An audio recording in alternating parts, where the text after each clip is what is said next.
बिल्लाहि मिनश्शैतानिर्रजीम बिस्मिल्लाहिर्रहमानिर्रहीम। तमाम तारीफ़ें अल्लाह के लिए, दुरूद व सलाम मोहम्मद वाले मोहम्मद के लिए। मोमिनीन काम सलामुन अलैकुम व आली मदद। मैं हूँ आपका होस्ट हसीब जाफरी और आप देख रहे हैं आपका अपना यूट्यूब चैनल तालीमात अहले बैत। नाज़रीन काम, आज हमने बात करने के लिए जिस मौजू का इंतखाब किया है वो है हज़रत इदरीस अलैहिस्सलाम और उनकी कुछ कीमती नसीहतें। नाज़रीन काम, हज़रत इदरीस अलैहिस्सलाम का जिक्र कुरान पाक में 2 मरतबा आया है। एक मरतबा सूरह अंबिया और दूसरी मरतबा सूरह मुबारक मरियम में उन्हें पैगम्बर सिद्दीक के नाम से याद किया गया है। हज़रत इदरीस अलैहिस्सलाम का असली नाम मखनूक था। आप अलैहिस्सलाम ने कूफा में मस्जिद सला के नज़दीक अपनी ज़िंदगी गुजारी और आप दर्जी के पेशे से वाबस्ता थे। आप अलैहिस्सलाम ने 300 साल की उम्र पाई और आपका शजर नसब 5 नस्लों से हज़रत आदम अलैहिस्सलाम से जा मिलता है। हज़रत इदरीस अलैहिस्सलाम पर 30 आसमानी सहीफ़े नाजिल हुए।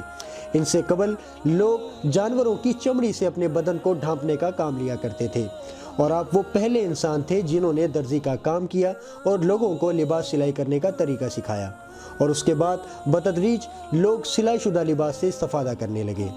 हज़रत इदरीस अलैहिस्सलाम एक बुलंदो कामत और ताकतवर इंसान थे। आप वो पहले इंसान थे जिन्होंने लोगों को कलम के ज़रिए तहरीर करना सिखाया। हज़रत इदरीस अलैहिस्सलाम को इल्म नजूम और हिसाब पर दस्तरस हासिल थी और आपने ये उलूम लोगों को भी सिखाए। नीज़ लोगों को आने वाली आसमानी किताबों की भी तालीम दी और अपनी इंतहाई कीमती नसीहतों से भी बहरामंद फरमाया। उनकी वफ़ात के बाद अल्लाह ताला ने उन्हें बहिश्त में एक बुलंद मकाम अता फरमाया और बहिश्ती नेमतों से नवाजा। हज़रत इदरीस अलैहिस्सलाम अज़मत तख्लीक के बारे में बहुत ज़्यादा गौर व फिक्र किया करते थे और वो अपने आप से बातें करते हुए कहते थे कि तमाम अज़ीम मखलूक़ात, आसमानों, ज़मीनों, सूरज, चाँद, सितारे, बादल, बारिश, इन तमाम चीज़ों का कोई ना कोई खालिक है जो इसे एक मखसूस और एक बेहतरीन निज़ाम के तहत चला रहा है। लिहाजा मैं उसकी इबादत ठीक उस तरह करूं जिस तरीके से इबादत करने का हक है। हज़रत इदरीस अलैहिस्सलाम अपनी कौम को नसीहतें करते हुए फरमाते कि ऐ इंसान, गोया मौत तेरी तलाश में आई है, तेरी पेशानी से पसीना निकलता है, तेरे होंठ सुकड़ जाते हैं और तेरी ज़बान बंद हो जाती है और तेरे मुंह से झाग निकलती है और तेरी आंखों की स्याही सफ़ेदी में तब्दील हो जाती है।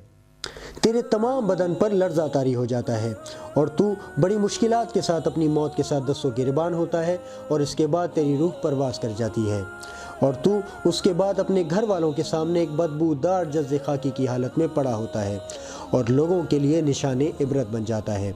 लिहाजा इन चीज़ों को अपने सामने रखते हुए अपने आप को नसीहत कर और मौत की इस हकीकत को जान ले कि वो हर सूरत तेरी तलाश में लाजमी आएगी। तेरी उम्र जितनी मर्जी तौलानी हो, लेकिन एक दिन वो मौत के हाथों फना हो जाएगी। और इंसान कान खोल कर ये बात सुन ले कि मौत इन तमाम तर मुश्किलात के बावजूद क़यामत का वो खौफनाक मंजर की निस्बत बहुत ज़्यादा आसान है।